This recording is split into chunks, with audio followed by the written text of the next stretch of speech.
जो कथा भागवत में भगवान के विषय में बताया जाता है। मैंने कहा वे झूठ बोलते हैं। अगर कोई इंसान बीमार होता है तो कहां जाएगा बोलो? राम मंदिर जाओगे या अस्पताल जाओगे? कहते हैं गाय का गोबर खाने से कैंसर ठीक होता है, तो बताओ भक्तों, इलाज के लिए विदेश क्यों जाते हो? समझो जरा। ये सब हम लोगों को भगवान के नाम पर गुमराह कर रखा है। और जब यही लोग कहते हैं धन दौलत त्याग कर भगवान की शरण में आ जाओ, और खुद कहीं पर भागवत कहने जाते हैं, लाखों रुपये लेते हैं। ये मायाजाल ही तो है। भगवान की शरण में जाने का मतलब यह थोड़ी है कि अपने शरीर का ध्यान छोड़ दो। जो शरीर भगवान ने दिया है उसकी सेवा भी तो ईश्वर सेवा है। जब बुखार आता है तब राम की जगह दवा ढूंढते हो। जब जीवन भर की परेशानी हो तब बाबा का झूठा गोबर इलाज क्यों बन जाता है? गाय पूज्य है, इसमें कोई दो राय नहीं, पर यह कहना कि गोबर खाने से कैंसर ठीक हो जाएगा, यह विज्ञान नहीं, धोखा है। जो कथावाचक कहते हैं धन दौलत छोड़ दो, भगवान की शरण में आ जाओ, वो खुद लाखों के हवाई सफर करते हैं, एसी पंडाल में रुकते हैं और पाटीदारों से लिफाफा लेते हैं। तो त्याग हमें क्यों सिखाते हो?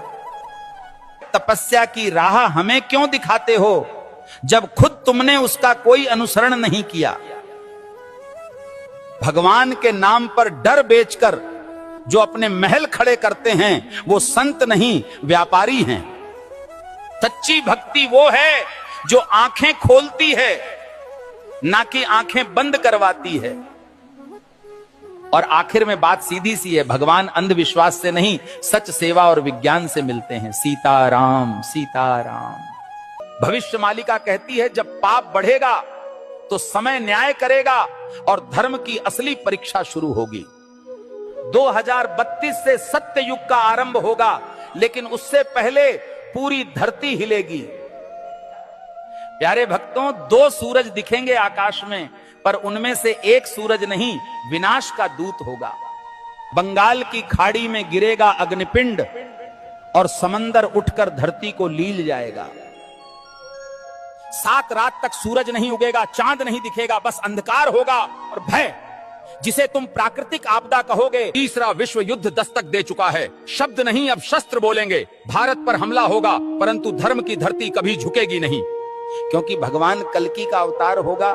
जो शरण में आएगा बच जाएगा, जो अभिमान में रहेगा मिट जाएगा। प्यारे भक्तों, भविष्य मालिका चेतावनी नहीं, ये वक्त की आवाज है। जो सुन लेगा वही कल को देख पाएगा। धर्म अब उपदेश से नहीं बचेगा, धर्म बचेगा तो तुम्हारे कर्म और श्रद्धा से। जो अब भी सो रहे हैं, समय उन्हें जगाएगा नहीं, बल्कि बहा देगा इतिहास की धूल में। अब भी समय है भक्तों, या तो धर्म के साथ खड़े हो जाओ या अधर्म के साथ डूब जाओ।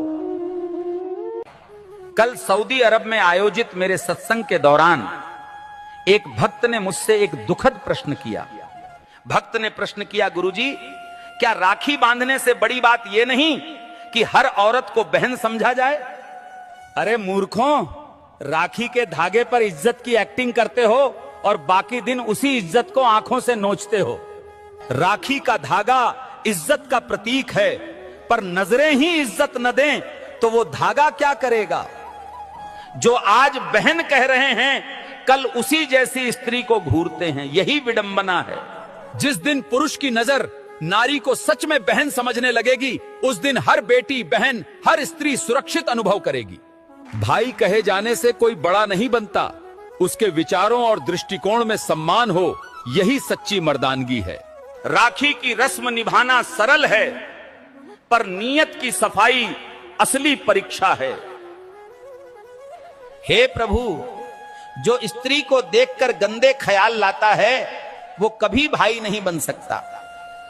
हर लड़की बहन जैसी लगे, ये सिर्फ कह देने से नहीं होता, जब तक मन से उसे बहन समझा न जाए। राखी कोई ताबीज नहीं है, ये चेतावनी है सोच को पवित्र करने की और नारी को नजर से नहीं सम्मान से देखने की। जिस पुरुष की मर्दानगी किसी नारी की रक्षा न कर सके, वो राखी के।